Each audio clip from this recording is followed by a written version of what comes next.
ଚ୍ୟାନେଲରୁ ମୁଁ ପ୍ରିୟଙ୍କା ଆପଣମାନଙ୍କୁ ସ୍ୱାଗତ ଜଣାଉଛି।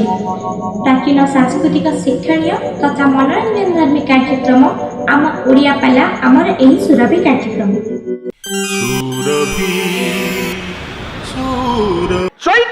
ଚୈତ୍ର ଆମ୍ବ ଗଛ ମୂଳରେ ଆଜ୍ଞା ନାରୀ ପୁରୁଷ ମିଳନ ମନା। ମନା ଚୈତ୍ୱର ଘରର ଅଗଣା ମଧ୍ୟରେ ଆଜ୍ଞା ନାରୀ ପୁରୁଷ ମିଳନ ମନା। ମନା ତୀର୍ଥେଷୁ ତୀର୍ଥେଷୁ ନାରୀ ପୁରୁଷ ମିଳନ ମନା। କଣ ମାସେ ଦି ମାସେ ତୀର୍ଥ କରିବାକୁ ଯିବେ? ହଁ ନାରୀ ପୁରୁଷ ମିଳନ ମନା ମନା।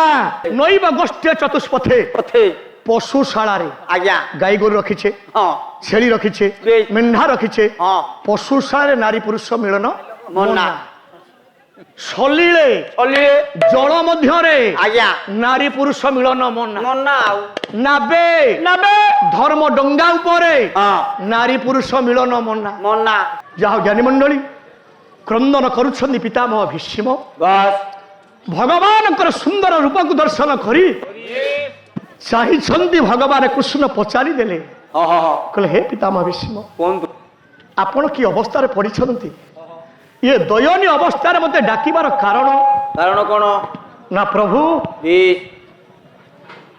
ମୁଁ ଆଜି ମାନସ ମନ୍ଥନ କରୁଛି। ଆଚ୍ଛା ମୋରି ସପକ୍ଷରେ ଦିନେ ସପ୍ତରଥୀ ମହାନ ଯୋଦ୍ଧା ମାନେ ଆଜ୍ଞା ମୋରି ଆଖି ଆଗରେ ମୋର ବିଶାଳ ସମବଂଶଟା କାହିଁ ଧ୍ୱଂସ ବିଧ୍ୱଂସ ହୋଇଗଲା। ବେଶ ଏ କଥା ମୁଁ ବୁଝିପାରୁନି। ଆପଣ ମୋତେ ଟିକେ କୁହନ୍ତୁ। କୁହନ୍ତୁ ସୁର ଭଗବାନ ବୁଝେଇ ଦେଲେ, କହିଲେ ଆପଣ ମହାନ ପଣ୍ଡିତ, ଆପଣ ଅଜ୍ଞ ନୁହଁ, ଅଜ୍ଞାନୀ ନୁହଁ, ନା ନା ଆପଣ ଜାଣିଛନ୍ତି, କିନ୍ତୁ ମୁଁ ସୂଚେଇ ଦଉଛି କଣ? କାହିଁକି ଏ ସମବଂଶଟା ଧ୍ୱଂସ ହେଲା ହଁ ଆପଣ ଜାଣନ୍ତୁ। ବାସ୍ ସନ୍ଥ ତୁଳସୀ ଦାସ ବେଶ ବେଶ ରାମଚରିତ ମାନସ ଆଜ୍ଞା ସୁନ୍ଦର ଧାଡ଼ିଏ କଲମ କରିଛନ୍ତି। ଲେଖନ୍ତୁ ଆସୁ ତୁଳସୀ ଦାସଙ୍କ ରାମଚରିତ ମାନସ। ବାସ୍ কলে জব জব হই ধর মকিহানে রাম জয় রাম জয় জয় রাম আজ জব জব হই ধর মকিহানে রাম জয় রাম জয় জয় রাম বাদই অসুর ধব অভিমানী রাম জয় রাম জয় জয় রাম অঙ্কট মোচন জয় হনুমান বুঝাই দেলে ভগবান কৃষ্ণ। কলে হে ভীষ্ম, জব জব হই ধর্ম কি হানি। এ সৃষ্টিরে যেতেবেলে আজ্ঞা ধর্মর হানি ঘটে। গোটে হানি কহিলা আজ্ঞা সত্যি কোন বুঝিবা আমি? ক্ষতি। বাস এ বর্ষ ফসল করেছিল, ক্ষতি হয়ে গেল। হ্যাঁ বেপার করেছিল 5 লক্ষ টঙ্কার, ক্ষতি হয়ে গলা। বাস কিন্তু ধর্মর যেতে ক্ষতি ঘটে, আজ্ঞা সেতিকি বেড়ে ভগবান অবতীর্ণ হন্দি অবতার নেই দুষ্ট মানুষ সংহার করি হরি সন্থ মানুষ পালন করিবা পাই। কিন্তু কিন্তু ত্রেতয়া যুগরে হ্যাঁ ধর্মর হানি ঘটিলা, ক্ষতি ঘটিলা। আহা ভগবান কৃষ্ণ কলে হে দেবব্রত ভীষ্ম, তম দ্বাপর যুগরে কোন হলা ব্যাস কহিলে কলে যোদ্ধা যোদ্ধা হি ধর্ম গ্লানিরি ভবতি ভারত ভ্যুত্থানম ধর্মস্য তদাত্মানং সৃজাম্য পরিত্রাণায় সাধুনাং বিনাশায় যদুষ্কৃতাং ধর্ম সংস্থাপনার্থায় ভবামি যুগে যুগে। যোদ্ধা যোদ্ধা হি ধর্মস্য গ্লানি। ত্রেতয়া যুগরে ধর্মর হানি, দ্বাপর যুগরে গ্লানি। হানি যাহা বাপা, গ্লানি তা নুহ। না এই অর্থ সে বুঝিবেনি, তাঙ্ক মুন্ড নাহি। বুঝি হ্যাঁ মুন্ড নাহি। এব গ্লানি অর্থ লজ্জাজনক ক্ষতি। হে ভীষ্ম, দ্বাপর যুগরে ঘটিলা লজ্জাজনক ক্ষতি। ଯୋଉମାନେ ଧର୍ମ ଉପରେ କଳଙ୍କ ବୋଳିବା ପାଇଁ ଦୁଷ୍ଟ ରାକ୍ଷସ ମାନେ ଆସନ୍ତି, ଭଗବାନ ତାଙ୍କୁ ବିନାଶ କରିବାକୁ ଅବତାର ନିଅନ୍ତି।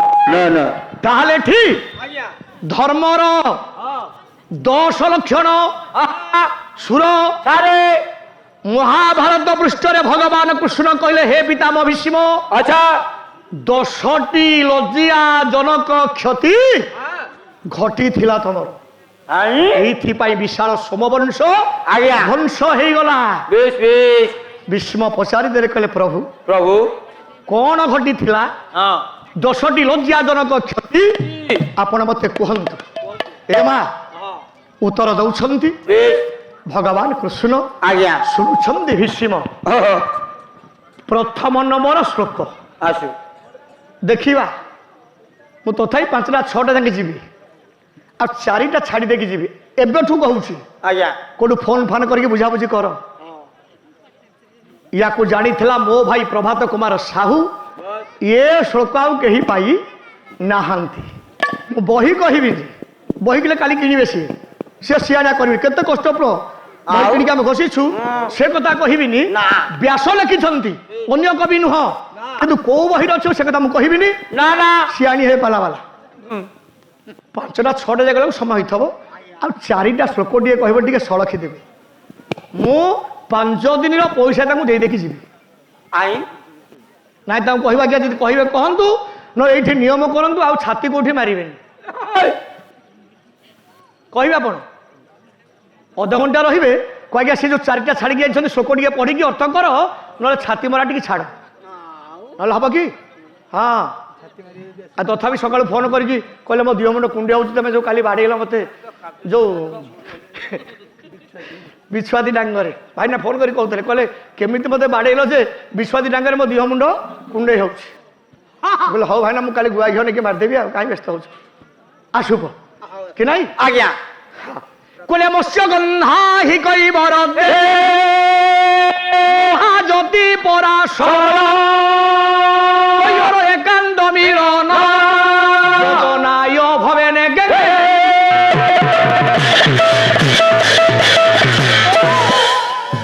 মৎস্যগন্ধা হি কৈবরতী। ব্যাসদেব কহিলে কইলে মৎস্যগন্ধা নামিনী আজ্ঞা এক কৈবর্তী কন্যা আজ্ঞা আজ্ঞা সেদিন গঙ্গা নদী কূলরে নয় যমুনার কূলরে বেশ উপস্থিত।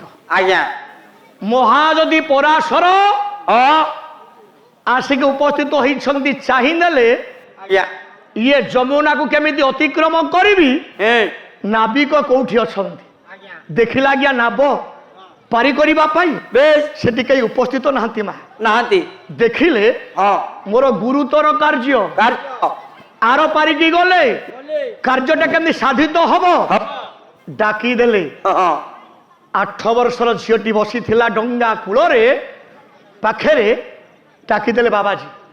କହିଲେ ମା ବାବା ଏ ମା ବାବା ତମ ନାଁ କଣ? ମୋ ନାଁ କାରି ଠିକ କାରି ସମସ୍ତେ କହୁଛି ମତ୍ସ୍ୟଗନ୍ଧା। ହଁ ମାଛ ଯିଏ ବିକିବେ ତାଙ୍କ ଦେହ ମାଛ ଗନ୍ଧ ହବା କି ଆମିଷ ଗନ୍ଧ ହବ? ଏବେ ଆଉ ଗନ୍ଧଉନି ସେଣ୍ଟ ପକେଇ ଦଉଛନ୍ତି କିନ୍ତୁ ଉପଯୁକ୍ତ ନାଁ ହଉଛି ତାର କାଳି। କାରି ତା ରଙ୍ଗଟା ଥିଲା କାଳିମା ରଙ୍ଗ। ବାସ୍ 8 ବର୍ଷର ଝିଅ ହଁ। କହିଲେ ମା ଓ ମୋର ଗୋଟେ ଗୁରୁତର କାର୍ଯ୍ୟ କାର୍ଯ୍ୟ ଆର ପାରିକି ଗଲେ କାର୍ଯ୍ୟ ସାଧନ କରିବି। କରିବେ ଏଠି କେହି ଡଙ୍ଗା ପାରି କରିବାକୁ ନାହାନ୍ତି ନାବିକ। ନାଇଁ ବାପା ଥିଲେ ଘରୁ ଖାଇବାକୁ ଯାଇଛନ୍ତି, ଆଚ୍ଛା ମୁଁ ଏଠି ଡଙ୍ଗା ଜଗିକି ବସିଛି। ମୋ ସମୟଟା ଅତିବାହିତ ହେଇ ଚାଲିଛି, ହଁ ସମୟ ସରିଗଲେ ହଁ ହଁ ମୋ କାର୍ଯ୍ୟଟା ଆଉ ସାଧନ ହେଇପାରିବନି। ଆଚ୍ଛା ବାବା ହଁ ଯଦି ଆପଣ କହିବେ ସେପଟକୁ ମୁଁ ପାର କରିଦେବି।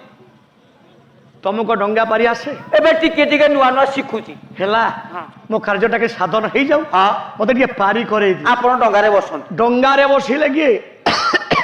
ପରାଶର ବାବାଜୀ ବାବାଜୀ ସୁର। ଆଜ୍ଞା କିଏ ସୁର? ଆଉ ମୁଁ ପରା କାଳି। ବାପାରେ ଆଉ ତାର ମନ ଅଛି ତାର ଆଜ୍ଞା। ଯାହା ହଉ ହଁ ଡଙ୍ଗା ଚାଲିଛି, ଚାଲିଛି ଓଡିଆ ପଦ ବାସ୍ ନହେଲେ ହବନି। କେମିତି ହବ? ଏଇଠି ପାଲାବାଲା ଆସିବେ କହିଲା ଏଇ ଠାରୁ ଆଜ୍ଞା ଡଙ୍ଗା ଧୀରେ ଧୀରେ କରିଲା ଭାଇ ଗମନ। ପ୍ରାୟ ଦେଖ ସାରା ପାଲାବାଲା ନ ପଢିଲେ ତାଙ୍କ ଭାତ ପଜି ନ ହବନି। ଏହା ଭଲ ଭଲ କିନ୍ତୁ ମୋ ଗୁରୁ ପ୍ରହ୍ଲାଦ ସାହୁ ଏଇ ଛାନ୍ଦ ପଢିବେ ଶ୍ଳୋକ ପଢ଼ିବେ, ଶ୍ଳୋକର ଓଡ଼ିଆ ଅନୁବାଦ ପଦ ପଢ଼ିବେ। ପଢିବେ ନା ଆଉ।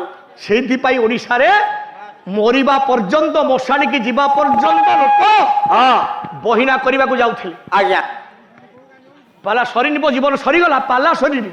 ନା ହଁ, 88 ବର୍ଷରେ କେଶ ପାଚି ନଥିଲା, ସେମିତି କାଳିମା। ଆଜ୍ଞା। ଦାନ୍ତ ପଡ଼ି ନଥିଲା, ନାଇଁ ଜୀବନ ସାରା ଆଜ୍ଞା ସାବୁନ ଲାଗିନି ଦେହରେ, ବେଶ ସାହାଡ଼ା ଦାନ୍ତ କାଟି ଘଷି ଘଷି ତାଙ୍କ ଜୀବନ ଗଲା, ବ୍ରଶ ସାରେ ଘଷି ନାହାନ୍ତି। 88 ବର୍ଷରେ କେଶ ସେମିତି କଳା। ଆଉ ଆମେ ତ ସାମ୍ପୋ ସାବୁନ ଲଗେଇକି 40 ବର୍ଷରେ ଝୋଟ ହେଇଯାଉଛି। ଆଜ୍ଞା ঠিক না নাই পড়ুন। দেবে আজ্ঞা। আসু আসুন। কোলা দাসরা জাত নুজা অস্য গন্ধা মজা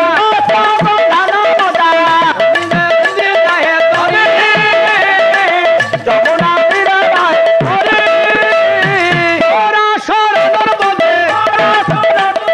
রবে সহেলে আসে নদী অতিক্রমে বিচারে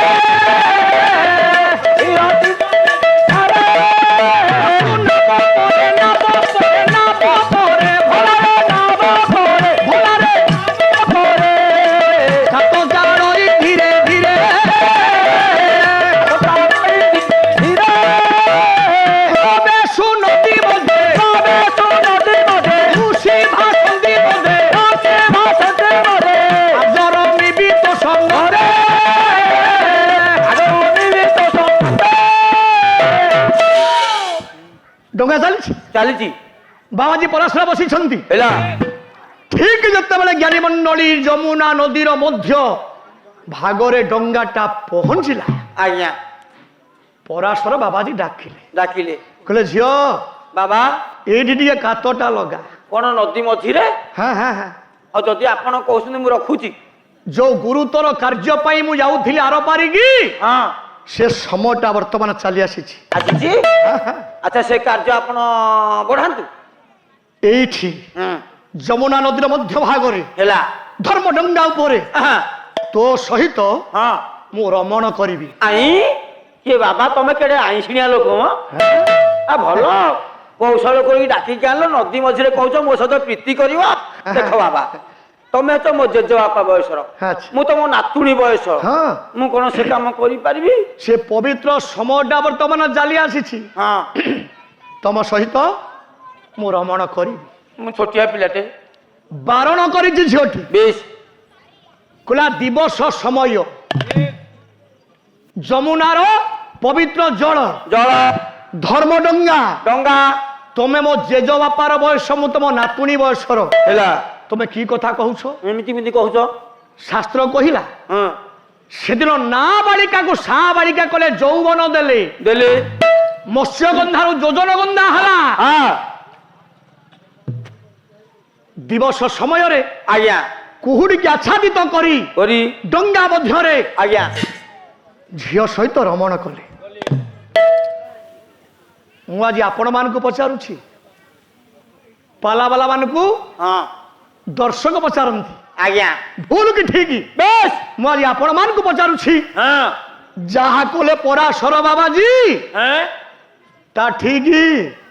ଆମେ କଣ ଜାଣୁଛୁ ନା ଫାଣୁଛୁ? যদি ভাই ঠিক নুহ ହଁ বা ঠিক আপন কহিবে, মু তো ঠিক ন কহিবি। ହଁ যদি আপন আমি কহিবে ঠিক, ବେଶ তাহলে সারথী সুর বাবাজি কাইকি আমি ঘৃণা কলে? ଏ ହେଇରେ ଆଇଁ ଯୋଉଠି ভুল হব মতে আপন পচারিবে। ଆଜ୍ଞା ভাই না সেই কহিবে যে সেদিন লা অভিজিৎ নক্ষত্র, ଆଜ୍ଞା অভিজিৎ নক্ষত্রে ବେଶ অঢ়েই দণ্ড থায়ে পুয়, ହଁ সময় ବେଶ অমৃতবেলা মহেন্দ্র বেলা, ବେଳା সেই অভিজিৎ নক্ষত্রে যৌ নারী সহিত পুরুষ রমণ করিব, ବାସ জনে যোগ্যবান সন্তান সৃষ্টি হবে। ହବ ଆଉ এই কথা সে ভাই আসি পছরে কহিবে। সমালোচনা করিবে। ହୁଁ হেলা ହୁଁ যদি এ কথা ঠিক, ଠିକ জনে না বালিকাকু দিবসরে সে যমুনার পবিত্র জলরে ধর্মডঙ্গারে ଆଜ୍ଞା করিবা কোন ঠিক? আজ আপন ନା ନା ନା ନା 3টি শ্লোক পড়িবে, ପଢ পরাশরঙ্গ সহিতা পছরে, ବେଶ মনুক সহিত আগে আগে। ଆଗରେ ଠିକ আচ্ছা আম পূর্বশ্রী পালাবান মানে যাহা করুলে আমি সেই বাটে যাবু না নাই? আমি ও বাটে যাবু? ନା তাহলে মহামুনি ହୁଁ ଯାହା ଲେଖିଛନ୍ତି ମନୁ ଋଷି ଆଜ୍ଞା ଇଏ କଣ ଜାଣିନଥିଲେ ଆଜ୍ଞା ପରାଶର ବାବାଜୀ ଏ କଥା କାହିଁ କଲେ? କଣ ଲେଖିଥିଲେ ସିଏ? ଭଗବାନ କୃଷ୍ଣ କହୁଛନ୍ତି ଇଏ ହଉଛି ପ୍ରଥମ ନମ୍ବର ହଁ ମହାଭାରତର ଦ୍ୱାପର ଯୁଗର ଲଜ୍ଜାଜନକ କ୍ଷତି। ଶୁଣ ଆସୁ ଆସୁ ପ୍ରଥମ ଶ୍ଲୋକ ଶ୍ଲୋକ ଆସୁ। কোলে চৈত্য যৎপরাদের দেশ দৈব গোষ্ঠে যদসু বধে দৈব সংসারে জনাবে দিলে সুমহি বদে পালা বিশ্ব চালু শিক্ষাচার ଶିକ୍ଷା ନା ଆଉ হো হরে পো কাম নাহি କଣ ପାଞ୍ଚଟା କଥା ଯଦି ଆପଣ ଶିଖିଗଲେ ଆହା ପାଲା ଗାଇବାର ସାର୍ଥକ ହେଇଯିବ। ହେଇଯିବ। ଘର କରଣା କଥା ମଧ୍ୟ ପାଲାର ଅଛି। ଅଛି ଚୈତ୍ୟ ଚୈତ୍ର ଆମ୍ବ ଗଛ ମୂଳରେ ଆଜ୍ଞା ନାରୀ ପୁରୁଷ ମିଳନ ମନା। ମନା ଚୈତ୍ୟର ଚୈତ୍ର ଘରର ଅଗଣା ମଧ୍ୟରେ ଆଜ୍ଞା ନାରୀ ପୁରୁଷ ମିଳନ ମନା। ମନା ତୀର୍ଥେଷୁ ତୀର୍ଥେଷୁ ଉତ୍ତର ଭାରତ ଦକ୍ଷିଣ ଭାରତ ଯାଇଛନ୍ତି ପତି ପତ୍ନୀ ଆଜ୍ଞା ତୀର୍ଥ କରିବା ପାଇଁ। ହଁ ଏକୁଟିଆ ଗଲେ ତ ପୁଣ୍ୟ ନାହିଁ। ନା ଶସ୍ତ୍ରୀକ ଯିବେ ମାସେ କି 15 ଦିନ ରହିଲେ ଯୋଉଠି ରୁହନ୍ତୁ ନାରୀ ପୁରୁଷ ମିଳନ ମନା। ସେ ତୀର୍ଥ କରିବାକୁ ଯିବେ ହଁ ନାରୀ ପୁରୁଷ ମିଳନ ମନା। ମନା। ଏତେ ଦିନ ତ ରହି ହବନି। ଚୁପ ଚଣ୍ଡାଳ ବାଡିକି ମୋହନ ଦେବି ଯେ ବସେ ଆଗରୁ ହଉଥିଲା। ଦେଖନ୍ତୁ ଆଜ୍ଞା ହଁ ତୀର୍ଥେଷୁ ତୀର୍ଥେଷୁ ନୈବ ଗୋଷ୍ଠୀ ଚତୁଷ୍ପଥେ ପଥେ ପଶୁଶାଳାରେ ଆଜ୍ଞା ଗାଈ ଗୋରୁ ରଖିଛେ ହଁ ଛେଳି ରଖିଛେ ବେଶ। ମେଣ୍ଢା ରଖିଛେ ହଁ ପଶୁଶାଳାରେ ନାରୀ ପୁରୁଷ ମିଳନ ମନା। ସଲିଳେ ଚଲିଏ ଜଳ ମଧ୍ୟରେ ଆଜ୍ଞା ନାରୀ ପୁରୁଷ ମିଳନ ମନା। ମନା ଆଉ ନାବେ ନେବେ ଧର୍ମ ଡଙ୍ଗା ଉପରେ ହଁ ନାରୀ ପୁରୁଷ ମିଳନ ମନା। ମନା ଦିବସେ ତାହେଲେ ସେଦିନ ଆଜ୍ଞା ଦିବସ ଥିଲା ଆଜ୍ଞା ଗୁଡ଼ି ଆଚ୍ଛାଦନ କରିଦେଲେ ନା ଆଉ କି ନାହିଁ ଆଜ୍ଞା କୁହୁଡ଼ି ଆଚ୍ଛାଦନ କଲେ ବେଶ। ଦିନ ନାହିଁ ଆଜ୍ଞା ଏବେ କଣ କୁହୁଡ଼ି ହଉନି ହଉଛି ଦିବସରେ? ହଁ ତାହେଲେ ଦିବସରେ ଧର୍ମ ଡଙ୍ଗାରେ ପବିତ୍ର ଯମୁନା ନଦୀରେ ଆଜ୍ଞା ମହାଜ୍ଞାନୀ ପରାଶର ହଁ ଜଣେ ନାବାଳିକାକୁ ସାବାଳିକା କରି ତା ସହିତ ରମଣ କଲେ। କଲେ ଆଉ ତାହେଲେ ଦିବସରେ ବେଶ ରମଣ କଲେ କଲେ କଣ ପାପ ପାପ କଣ ଆଜ୍ଞା ଜାଣିବା। କହୁନା। ଦ୍ୱିତୀୟ ନମ୍ବର ଶ୍ଲୋକ ଆସୁ ବୋଲେ ପର୍ବ ସ୍ୱଇଗମ ଧାନ୍ୟ ପାପ ପ୍ରଦନ୍ନ ସହ ରୋଗା ବହାନ ଋଣା ସୁଜୈବ ପ୍ରଲିୟ ଦେ ପର୍ବସ୍ୱ ବସ୍ ଘରେ ଆମର ପର୍ବପର୍ବାଣୀ ଅଛି ଅଛି ଅଛି ନା ଆଜ୍ଞା ପର୍ବ ଅଛି। ପର୍ବପର୍ବାଣୀ ମାନଙ୍କରେ ଆଜ୍ଞା ନାରୀ ପୁରୁଷ ଯଦି ମିଳନ ହୁଏ ଧନ ଉପରେ ହାନି ଘଟିବ କ୍ଷତି ହବ ଆଉ ଲକ୍ଷ୍ମୀ ଛଡା ଆପଣ ହେବେ। ଆଜ୍ଞା ପର୍ବ ସୈଗମ ଧନ୍ୟ ଧନ୍ୟ ଦିବା ପାପ ପ୍ରଦନ୍ନ ସହ ହଁ ଦିବସ ସମୟରେ ଯଦି ବେଶ ନାରୀ ପୁରୁଷ ମିଳନ ହୁଏ ହୁଏ ମହାପାପରେ ଆପଣ ଭାଗି ହେବେ। ପର୍ବ ସୈଗମ ଧନ୍ୟ ଦିବା ପାପ ପ୍ରଦନ୍ନ ସହ ଭୁବି ରୋଗା ବହା ନୃଣା ବସୁଧିଆ ଉପରେ ଯଦି ନାରୀ ସଙ୍ଗମ କରାଯାଏ ବେଶ ଆପଣ ରୋଗାକ୍ରାନ୍ତ ହେବେ। ହେବେ 64 ରୋଗ ଆପଣଙ୍କୁ ହ୍ରାସ କରିବ। ଆଜ୍ଞା ତାହେଲେ ସେଦିନ ତ ଦିବସ ଥିଲା। ଆଜ୍ଞା ହେ ପୁଅ ହଁ କେମିତି ପରାଶର ବାବାଜୀ ହଁ ଧର୍ମ ଡଙ୍ଗା ଉପରେ ଯମୁନା ନଦୀର ପବିତ୍ର ଜଳ ମଧ୍ୟରେ ବେଶ ଜଣେ ନାବାଳିକାକୁ ସାବାଳିକା କରି ତା ସହିତ ରମଣ କଲେ। ଠିକ କଥା ସେଇ କଥା ଆଜ୍ଞା ଦୁଇ ଦୋଷ। ତୃତୀୟ ନମ୍ବର ଦୋଷ କଣ ମନୁ ଲେଖିଛନ୍ତି ହେଲା କହିଲେ ରଜସ୍ପଳା ପ୍ରାପ୍ତ ବତ ନରସ୍ୟାନ୍ୟତାତମନ ଦୁଷ୍ଠାୟୁ ତେଜ ସାହାରେ ସୁଜୈବ ପ୍ରଲିୟ ଦେ ସେଦିନ ଝିଅଟିକି ପ୍ରଥମ ଋତୁମତୀ କଲେ ଯୌବନ ଦେଲେ ହଁ ସେଇଦିନ ଆଜ୍ଞା ଋତୁମତୀ ହେଲାଣି ଝିଅଟା। ମନୁ କହିଲେ ପ୍ରଥମ ଦିନ ଋତୁମତୀ ନାରୀ ସହିତ ପୁରୁଷ ଯଦି ମିଶ୍ରଣ କରେ ଚାରିଟା କଥା ସିଏ ହରାଏ। କଣ ଆଜ୍ଞା ଦୃଷ୍ଟି ଶକ୍ତି ହରେଇବ ଦୃଷ୍ଟି ଶକ୍ତି ହରେଇବ ଆୟୁଷ ହାନି ଘଟିବ ଘଟିବ ଜ୍ଞାନ ବୁଦ୍ଧି ହରିବ ହରିବ ତେଜ ଶକ୍ତି ହରେଇବ। ତେଜ ହରିବ ତାହେଲେ କେମିତି ପରାଶର ବାବାଜୀ ଆଜ୍ଞା ହଁ ଏକଥା କଲେ ଏ ହେ ଏ ବାବା ଠିକ ନା ଆଜ୍ଞା? ଠିକ ତ ଆଉ ହଁ ହଁ ନାଇଁ ନାଇଁ ସେ କୈବର୍ତ୍ତୀ କନ୍ୟା କୈବର୍ତ୍ତୀ କନ୍ୟା ଆଜ୍ଞା ତେବେ ଆଜ୍ଞା ହଁ କ'ଣ ଲେଖା ଅଛି ସେଥିରେ ଶୁଣ ପୁରାଣ କେତେ ଆମେ ତ ଦେଖୁଛେ ଦାସରାଜା ତନୁଜା ହଁ ଦାସରାଜା କହିବ ହଁ ଦାସରାଜା କହିଲେ କୈବର୍ତ୍ତୀ କନ୍ୟାସୀ ଆଉ କ'ଣ କରିବା ଯାହା ଶାସ୍ତ୍ର ଲେଖିଛି ଆମେ କହିବୁ ନା ଆଉ ଆମର ଏହି ପାଲାର ସମସ୍ତ ଭାଗ ଗୁଡ଼ିକ ଆପଣଙ୍କୁ କିପରି ଲାଗୁଛି ତାହା ଆମର ଏହି କମେଣ୍ଟ ବକ୍ସ ମାଧ୍ୟମରେ ନିଶ୍ଚିନ୍ତ ଜଣାଇବେ। ଯଦି ଆମର ଏହି ଚ୍ୟାନେଲଟି ଆପଣଙ୍କୁ ଭଲ ଲାଗୁଥାଏ ତେବେ ଆମର ଏହି ଚ୍ୟାନେଲକୁ ଲାଇକ୍ ସେୟାର ସବସ୍କ୍ରାଇବ୍ କରିବାକୁ ଭୁଲିବେ ନାହିଁ। ରହୁଛି ନମସ୍କାର।